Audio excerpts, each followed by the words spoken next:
Usap-usapan na nga ngayon sa social media ang iconic scene ng Don Bell sa pagligtas nga ni Bingo kay Caroline, na kung saan nga sa pagkakahulog nga sa tubig ay talaga nga namang umani ito ng samot-saring komento.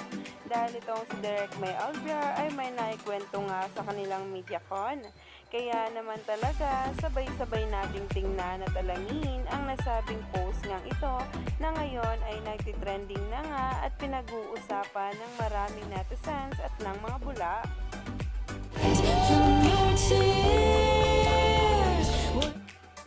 Yun nga ang video guys, at ito naman ang reaksyon at binuking nitong si Derek May tungkol mismo kina Donnie at Belle. Na nahulog lang siya sa water na yon, tapos isa-save siya. Oh, that iconic scene. Yes, Okay. sobrang tagal namin shoot. And then she's a floater. And when you're a floater, you have to wear weights. So, 4 kilograms. So, she had to sink talaga. And ilang times namin inuulit yun. Tapos nanginginig na siya and all. Tapos si Donnie, linalagyan na siya ng warm water kasi nga linalamig na siya. Tapos si Donnie, sobrang Direk, hindi, parang, kunan pa natin ng isa, si Belle, nakagano na talaga.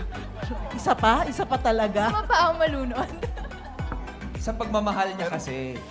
Gusto kang malunod sa pagmamahal niya. No, Oo but naman. it came out perfectly. As in, worth it yung hard work. Worth it naman yung trinabaho nila. Definitely. And we can see, actually. Grabe nga ang gusto ni Donnie na napaka-perfectionist talaga sa lahat ng ganap nila sa kanilang taping.